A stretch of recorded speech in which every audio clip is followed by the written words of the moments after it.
All right, so you're thinking about leaving your job and becoming an entrepreneur. Well, that's a very long journey. It's an exciting journey, but I think that there really is some criteria. You need to be honest with yourself and really sit down and think about the following that I'm about to say and really question yourself and see if you're a candidate. So the first one is, can you consistently work 70 to 80 hours a week?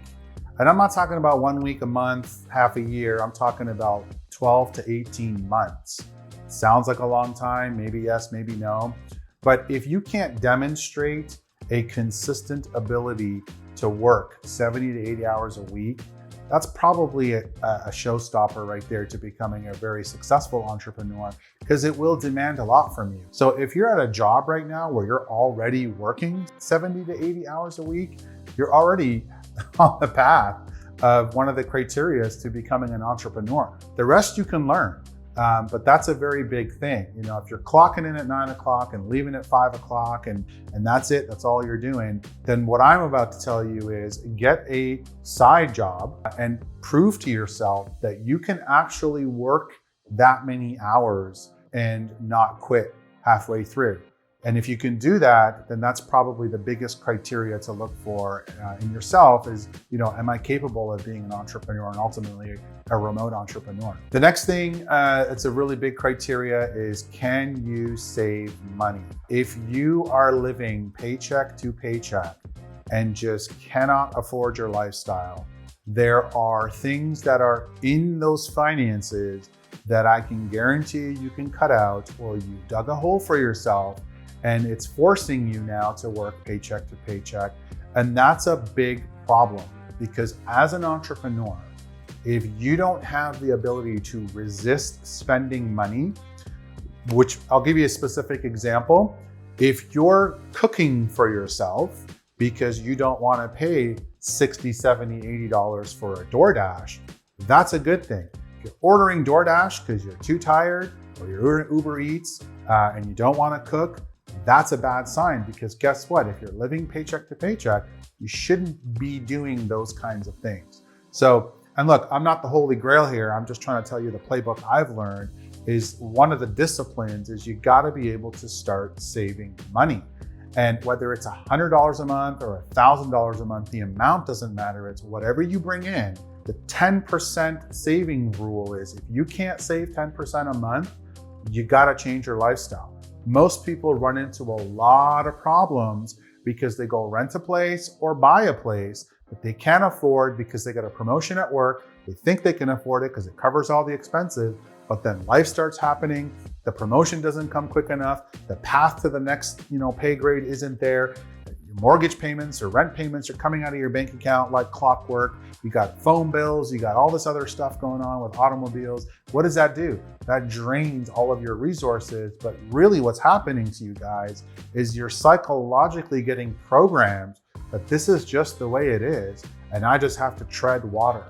How many times do you hear from your peers at work or folks that are, at a 9 to 5 talking about, oh, it's just another day. Oh, it's just another week. Oh, same old, same old.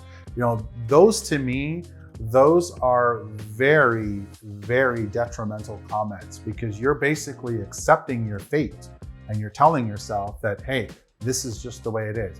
It doesn't have to be that way. I mean, if you like it that way, then great. There are trade-offs to having a job versus, being a remote entrepreneur and the path to get there, which obviously I talk about a lot, and I'm going to, detail all that.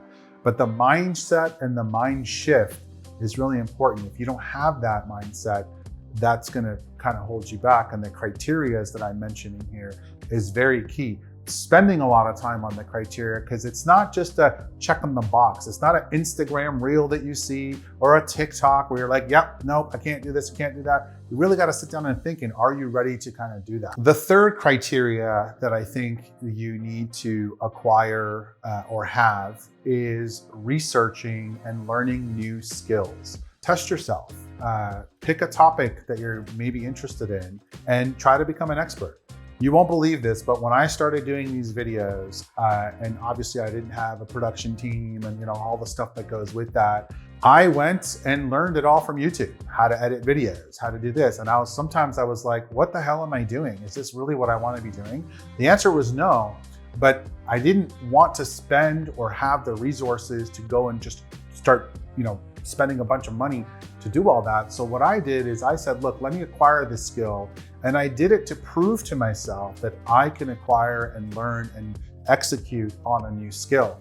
So as a remote entrepreneur, as you go through the levels, if you are not capable of acquiring a new skill, researching and actually deploying that into whatever it is you're going to be doing, you're going to run into challenges because you're not always going to find the resource that you need, and ultimately the buck's going to stop with you. Challenge yourself to go learn a couple of new things that you know absolutely nothing about, and try to deploy that skill just to prove to yourself that, hey, I could do that.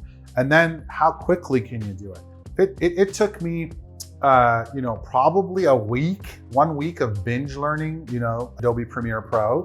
Obviously, I'm not a super expert at it, but I knew enough to do the things that I wanted to do. Audio checks, visual effects, all this stuff I had to learn. But if that takes you 6 to 9 months, that's not acquiring a new skill quickly. And you should be honest with yourself. If that's just not you, then hey, that's just another criteria. I'm just shooting you straight here with the criteria that I've seen, consistent across all successful folks that, kind of make it up the level ladder. The next criteria that I think is absolutely crucial, how well can you handle pressure? What a lot of people don't realize at their jobs, you're already handling pressure. The pressure of, are they going to fire you? The pressure of, are they going to promote you? The pressure of, do you have a job in 3 months, 6 months? They hired somebody new.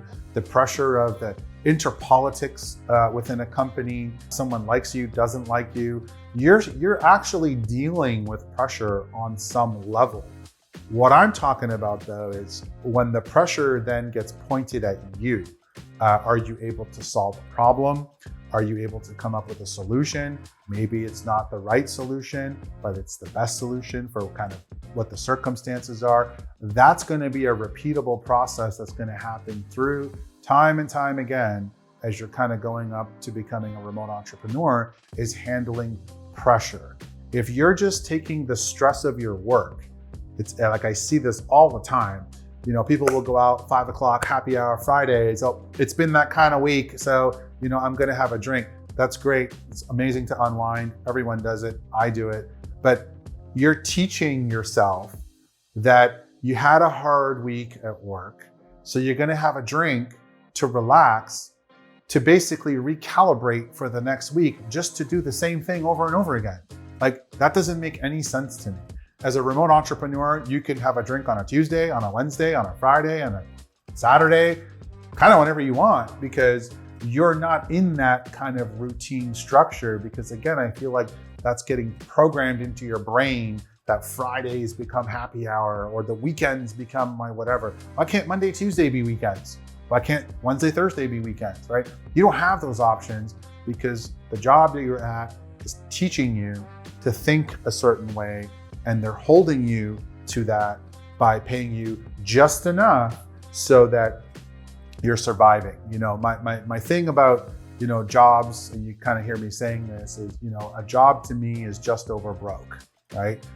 You're literally just living to work, pay your bills, do that. And I think that if you don't meet these criteria, then you should find a path towards what job is going to probably pay you the best and just work towards that goal. But that's not the point of my channel. The point of my channel is the folks that want to make more money, kind of get up there, but just don't know how to do it, and there's no one really there. So last criteria on my list is check your ego. If you can't check your ego, you're going to have a lot of problems. You're going to fail slow, you're going to fail fast. And what do I mean by ego? Ego to me is, I hear this a lot where people are like, oh, I'm just, I call it the great resignation that's going on right now and around the globe, of all these people starting up their own companies and kind of doing their own thing, and they have no idea what's ahead of them. So yeah, you're going to do great for 3 to 6 months, but then reality is going to start hitting. Probably 75% of those people are going to go back looking for jobs because they just don't have the skills and the knowledge and the attributes that they're going to require to kind of execute on their plan. But what I mean by checking your ego is just be realistic. Like, What are you good at? What are you not good at? Write those things down. And the things that you're not good at, make it an effort to acquire the new skill or the new knowledge as part of the other criteria that I mentioned. Because then what you're doing is you're rounding out your space and you're going to become more confident in yourself.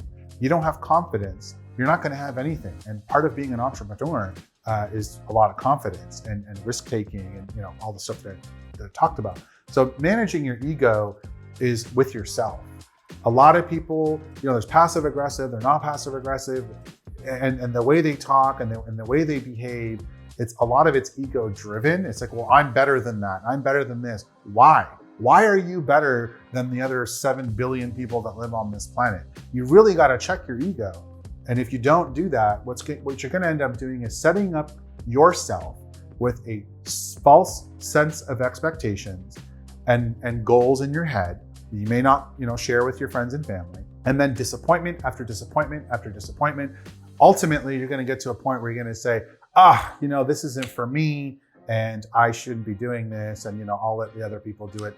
I'm not, ABC person that you see on Instagram, just crushing it. Well, number one, you don't need to be, at that level. I think in my personal growth, 5, 6, 7 years ago, my ego was massive, absolutely huge. Not to say that I'm not confident in myself today, but my ego just stopped me from a lot of things, lost business deals, relationships, all kinds of stuff because of the mindset. So you need to start practicing your ego. I have a whole video on ego is the enemy. I'll link that in the description below so you can kind of quick look at that. But it's a whole thing, ego, and it's going to change as you go through each level. So you got to prepare yourself that ego is the enemy. And you have to tell yourself that ego is the enemy. And every time it's propping up, you gotta take steps to do that. I'm not gonna go into the details of how to do that, but you should definitely look into kind of getting that into check. Your mom's not gonna know, your sister's not gonna know, your brother, your friends, they're not gonna know. Only you know if you have an ego. All right? Anyhow, hope you found this helpful. Until next time, onwards and upwards.